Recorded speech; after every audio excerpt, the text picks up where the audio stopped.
Bismillahirrahmanirrahim. Assalamualaikum warahmatullahi wabarakatuh. Alhamdulillahirabbil alamin. Alhamdulillahilladzi hadana lil Islam wa 'allamana al-Qur'an wa ja'alahu nuran wa hayatan lil qulub wa shifaa lima fis sudur. Wassalatu wassalam ala nabiyyina Muhammad sallallahu alaihi wasallam wa ala alihi wa sahbihi ajma'in. Alhamdulillah teman-teman sekalian, pada kesempatan pagi yang cerah ini saya bisa kembali menjumpai teman-teman sekalian.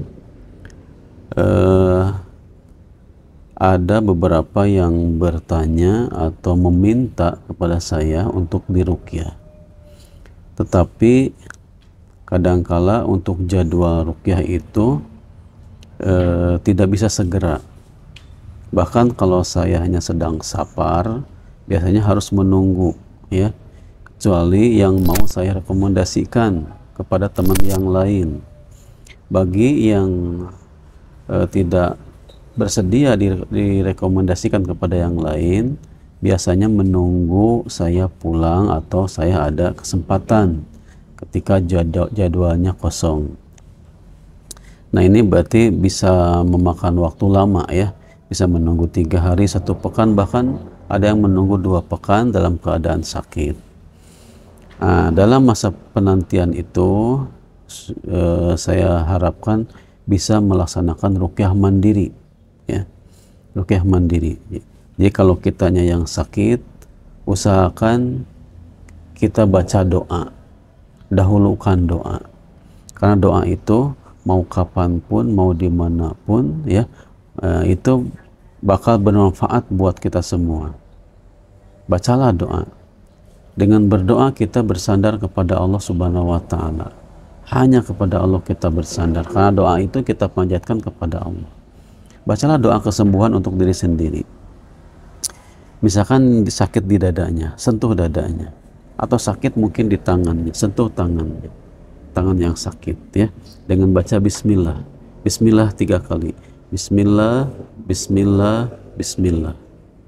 A'udzu billah wa qudratihi min syarri ma ajidu wa uhadiru. A'udzu billah wa qudratihi min syarri ma ajidu wa uhadiru. Itu dibaca 7 kali, ya.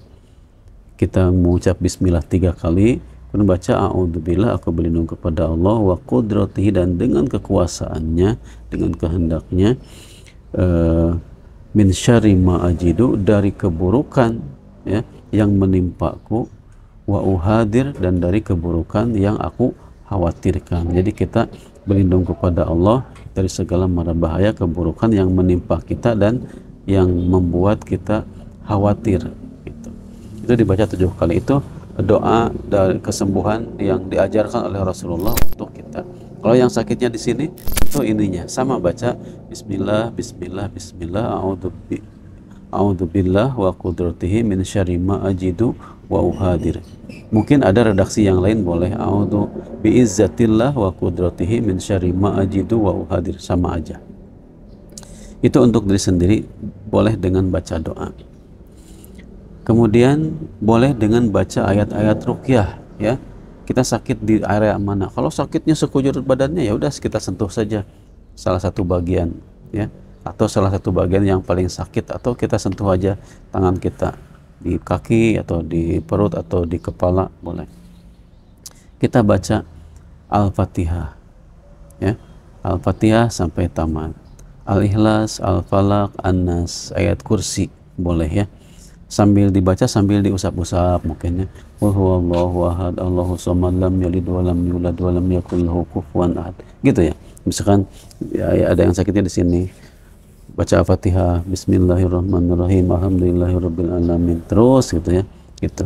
Jadi setiap bacaan boleh sambil kita sentuh di badannya atau kita usap-usap di badan kita, ya.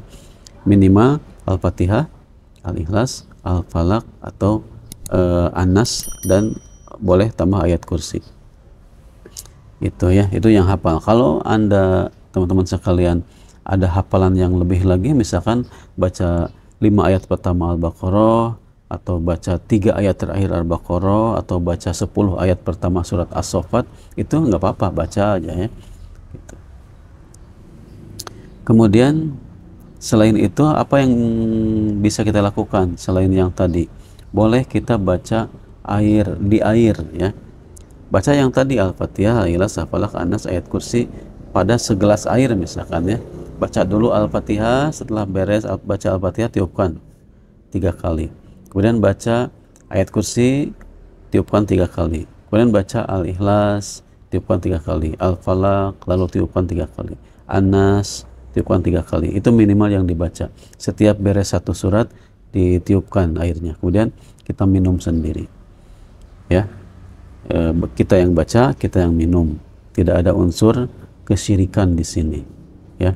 Kemudian itu boleh diminum, boleh untuk kita mau mandi misalkannya di seember, airnya seember, bacain sama. Dibaca di luar kamar mandi. Kemudian kita mandikan, boleh. Kemudian boleh kita siramkan di tempat-tempat yang sakit atau dicipratkan di rumah kita, diciprat-ciprat di pojok-pojok rumah atau di depan rumah ya, buat menetralisir atau menghilangkan, menangkal gangguan di rumah. Airnya bukan air sakti, itu air ruqyah ya, yang hanya akan berpengaruh atas izin Allah Subhanahu wa taala. Jadi kita tidak bersandar kepada air. Air hanya media yang bisa diminum, dicipratkan dan dimandikan. Seperti itu. Atau boleh kalau ada yang punya minyak zaitun di rumahnya, minyak zaitun atau habatus sauda cair, dibacakan sama seperti membacakan kepada air ya. Tidak apa-apa juga untuk meruqyah makanan yang kita makan, dibacakan dulu Al-Fatihah minimal, ditiupkan ya, dimakan. Itu tidak mengapa sebagai ikhtiar ya, ikhtiar sebelum waktu ruqyahnya tiba. Ini boleh dengan ruqyah mandiri, dengan doa, dengan baca ayat-ayat ruqyah, dan dengan meruqyah air. Dan yang paling penting kita harus yakin bahwa itu hanyalah ikhtiar kita, karena yang menyembuhkan hanya Allah Subhanahu wa taala. Sebagaimana dalam Al-Qur'an Nabi Ibrahim mengatakan, wa idza maridtu fahuwa yashfin. Ketika aku sakit, maka dialah Allah yang menyembuhkan. Kemudian ketika kita sakit secara fisik, itu kita tidak terpaku dengan ruqyah ya. Harus sinergi, ikhtiar juga ke dokter, ke rumah sakit supaya ketahuan sakit kita apa ya. Jadi tidak semua sakit dari gangguan jin atau setan, tidak ya. Mungkin di badan kita ada unsur-unsur sakit yang lain secara medis. Kalau secara medis memang ketahuan, tetap sinergi berobat secara medis selain doa tadi ya. Kalau doa itu nomor 1, mau sakit medis mau non medis tetap itu kita lakukan ya. Jadi sinergi, jangan hanya berdoa saja tapi ikhtiarnya tidak optimal ya. Dengan mengoptimalkan, dengan datang ke medis berarti kita sudah mengoptimalkan. Jadi jangan terpaku dengan ruqyah ya, sinergikan, bantu dengan pengobatan medis juga. Juga sebaliknya, jangan terpaku dengan medis. Udah ke rumah sakit, kemana-mana, ke dokter semua, tapi berdoa tidak. Ini yang salah ya. Sinergikan selalu, medis iya, doa iya. Jadi jangan terpaku dengan ruqyah sehingga meninggalkan medis, jangan terpaku dengan medis sehingga meninggalkan ruqyah. Bagusnya sinergi ya, karena setiap penyakit itu ada obatnya insya Allah.